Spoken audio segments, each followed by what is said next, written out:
বন্ধুরা, আবারও বাংলা আবাস যোজনা ব্যাপারে চলে এলো আরও একটি দারুণ খুশির খবর। যারা আবাস যোজনা ঘরের টাকা পাওয়ার জন্য অধীর আগ্রহ অপেক্ষা করে আছেন, তাদের অপেক্ষার এবার অবসান হয়েছে। পূরণ হচ্ছে বাংলা আবাস যোজনা বা বাংলা বাড়ি প্রকল্পের উপভোক্তাদের স্বপ্ন। কারণ এবার দেওয়া শুরু হয়েছে বাংলা আবাস যোজনার টাকা। হ্যাঁ বন্ধুরা, আপনারা ঠিকই শুনেছেন, ইতিমধ্যে বাংলা আবাস যোজনার টাকা দেওয়া শুরু হয়েছে। যাদের ফাইনাল লিস্টে নাম এসেছে তারা খুব শীঘ্রই টাকা পেয়ে যাবেন। তো বন্ধুরা, বাংলা আবাস যোজনার উপভোক্তাদের কত টাকা দেওয়া হবে এবং সকল উপভোক্তারা কতদিনের মধ্যে আবাস যোজনার টাকা তাদের ব্যাংক অ্যাকাউন্টে পাবেন, জানতে হলে জুড়ে থাকুন আজকের ভিডিওতে। হ্যালো বন্ধুরা, আপনারা দেখছেন WB Tech 2.0 ইউটিউব চ্যানেল। তো বন্ধুরা, আমাদের আজকের ভিডিওটা অনেক ইনফরমেটিভ হতে চলেছে, সুতরাং আপনাদের কাছে অনুরোধ, ভিডিওটা একটু স্কিপ না করে পুরোটা দেখবেন। আপনারা যদি চ্যানেলে নতুন হন তাহলে অবশ্যই আমাদের চ্যানেলটি সাবস্ক্রাইব করবেন, পাশে থাকা বেল আইকনে ক্লিক করে নোটিফিকেশন অল সিলেক্ট করে রাখবেন, যাতে করে এরকম ইনফরমেটিভ ভিডিও সবার আগে আপনি পেয়ে যান। তো আর দেরি না করে চলুন আজকে ভিডিওটা স্টার্ট করা যাক। তো বন্ধুরা দেখুন, এখানে একটি প্রতিবেদনের মাধ্যমে বলা হয়েছে ইতিমধ্যে শুরু হয়েছে বাংলার বাড়ি প্রকল্পের টাকা দেওয়ার প্রক্রিয়া। গতকাল অর্থাৎ 17 ডিসেম্বর থেকে মুখ্যমন্ত্রী মমতা বন্দ্যোপাধ্যায় এই বাংলার বাড়ি প্রকল্পের টাকা দেওয়ার সূচনা করেন। এই দিন মুখ্যমন্ত্রী মমতা বন্দ্যোপাধ্যায় জানিয়েছেন 60,000 করে 2 কিস্তিতে সর্বমোট 1,20,000 টাকা করে এই বাংলার বাড়ি প্রকল্পে টাকা দেওয়া হবে। এই টাকা দেওয়ার কথা ছিল কেন্দ্র সরকারের, কিন্তু সেই কথা রাখেনি কেন্দ্র সরকার। 2022 সালে কেন্দ্র সরকার সমীক্ষার কাজ করলেও এখনও পর্যন্ত কোনো টাকা দেয়নি। তবে কেন্দ্র টাকা না দিলেও মুখ্যমন্ত্রী মমতা বন্দ্যোপাধ্যায় রাজ্যবাসীদের আশ্বাস দিয়েছিলেন যে রাজ্যের যারা দুস্থ মানুষ রয়েছেন তাদের বাড়ি করার জন্য টাকা দেবে রাজ্য সরকার। তাই সেই আশ্বাস পূরণ করে মুখ্যমন্ত্রী বাংলা বাড়ি প্রকল্পের টাকা দেওয়ার সূচনা করেছেন। অর্থাৎ ইতিমধ্যে গত 17 ডিসেম্বর মুখ্যমন্ত্রী মমতা বন্দ্যোপাধ্যায় বাংলা আবাস যোজনা বা বাংলা বাড়ি প্রকল্পের টাকা দেওয়ার কাজ শুরু করে দিয়েছেন। এই আবাস যোজনায় 60,000 করে 2 কিস্তিতে সর্বমোট 1,20,000 টাকা দেওয়া হবে। এই টাকা কেন্দ্র সরকারের পক্ষ থেকে দেওয়ার কথা থাকলেও কেন্দ্র সরকার সেই টাকা দেয়নি।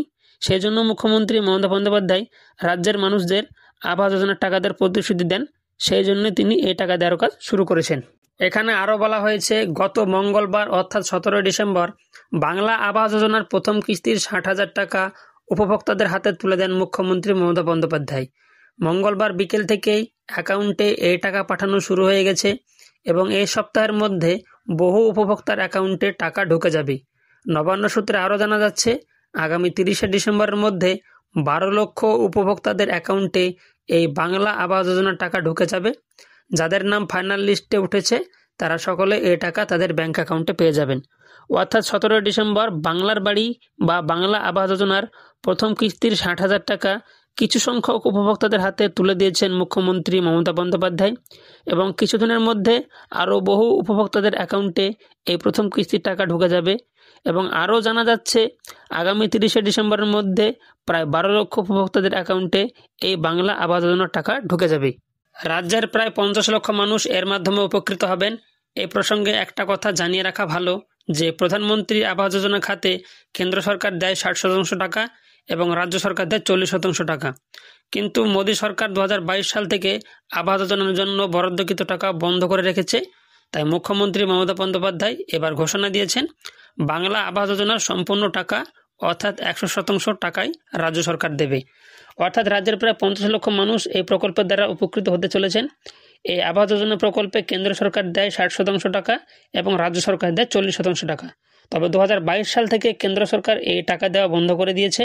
তাই মুখ্যমন্ত্রী মমতা বন্দ্যোপাধ্যায় জানিয়েছেন এবার বাংলা আবাস যোজনার সম্পূর্ণ টাকাটাই রাজ্য সরকারই দেবে। এখানে আরও বলা হয়েছে ইতিমধ্যে বাংলার বাড়ি প্রকল্পের প্রথম দফায় প্রায় 6,600 কোটি টাকা বরাদ্দ করেছে রাজ্য সরকার। মঙ্গলবার থেকে উপভোক্তাদের অ্যাকাউন্টে সেই টাকা দেওয়ার কাজ শুরু হয়েছে। প্রাথমিক পর্যায়ে নবান্ন থেকে কয়েকজনের হাতে শংসাপত্র তুলে দেওয়ার কথা ছিল। সেই অনুযায়ী প্রতিটি জেলা থেকে 2 জন উপভোক্তাকে বাছাই করে তাদের হাতে শংসাপত্র তুলে দিয়েছেন মুখ্যমন্ত্রী মমতা বন্দ্যোপাধ্যায় এবং বাকি যে সকল উপভোক্তা রয়েছেন তাদের ব্যাংক অ্যাকাউন্টেও সরাসরি বাংলা আবাস যোজনার টাকা জমা পড়বে।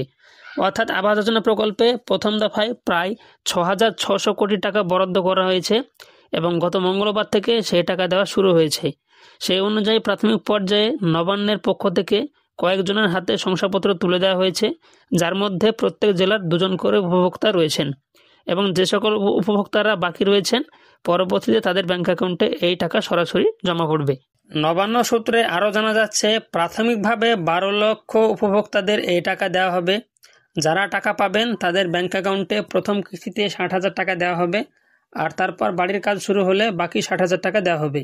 অর্থাৎ দুটি কিস্তি মিলিয়ে প্রত্যেক উপভোক্তা মোট 1,20,000 টাকা পাবেন।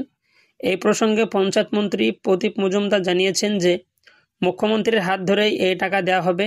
আবাসের তালিকায় যোগ্য উপভোক্তাদের পাশাপাশি যারা প্রাকৃতিক বিপর্যয় ও সরাসরি মুখ্যমন্ত্রীকে অভিযোগ জানিয়েছিলেন তারাও পাবেন এই টাকা।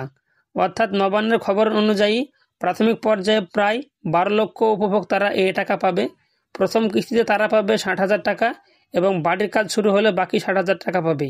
দুই কিস্তি মিলিয়ে সর্বমোট 1,20,000 টাকা তাদের দেওয়া হবে। এই প্রসঙ্গে পঞ্চায়েত মন্ত্রী প্রদীপ মজুমদার জানিয়েছেন, আবাস তালিকায় যোগ্য উপভোক্তাদের পাশাপাশি যারা প্রাকৃতিক বিপর্যয়ের শিকার হয়েছেন এবং যারা সরাসরি মুখ্যমন্ত্রীকে অভিযোগ জানিয়েছেন তারাও পাবেন এই টাকা। তো এখন প্রশ্ন হচ্ছে, কয়টি ধাপে এবং কিভাবে মিলবে আবাস যোজনার টাকা? তো দেখুন, এখানে বলা হয়েছে, রাজ্যের অর্থ দপ্তর থেকে জানানো হয়েছে এই টাকা সরাসরি উপভোক্তাদের ব্যাংক অ্যাকাউন্ট বা পোস্ট অফিসের অ্যাকাউন্টে পাঠানো হবে। প্রথম কিস্তিতে তাদের দেওয়া হবে 60,000 টাকা, পরের কিস্তিতে দেওয়া হবে 40,000 টাকা, আর শেষ কিস্তিতে দেওয়া হবে 20,000 টাকা করে। অর্থাৎ প্রতি পরিবার পিছু 1,20,000 টাকা করে দেওয়া হবে। যদিও আবাস যোজনার জন্য রাজ্যকে 40% খরচ বহন করতে হয়, তবুও সেই টাকায় তৈরি বাড়ির উপর প্রধানমন্ত্রী আবাস যোজনার ফলক লাগাতে হয়, কারণ বাড়ি তৈরির জন্য কেন্দ্র সরকার বরাদ্দ করে থাকে 60% টাকা। তবে এবার যেহেতু রাজ্য সরকারই পুরো টাকাটা দিচ্ছে, তাই এই প্রকল্পের নাম প্রধানমন্ত্রী আবাস যোজনা প্রকল্প থেকে পরিবর্তন করে রাখা হয়েছে বাংলার বাড়ি প্রকল্প।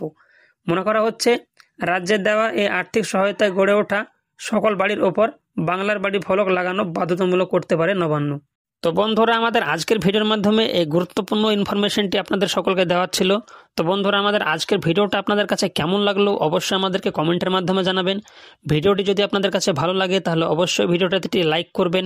চ্যানেলে যদি নতুন হন তাহলে অবশ্যই আমাদের চ্যানেলটি সাবস্ক্রাইব করবেন। ভিডিওটি আপনার বন্ধুবান্ধবদের সঙ্গে শেয়ার করে তাদেরকেও এই ইনফরমেশনটি দেওয়ার চেষ্টা করবেন। দেখা হচ্ছে আরেকটি নতুন ভিডিওতে।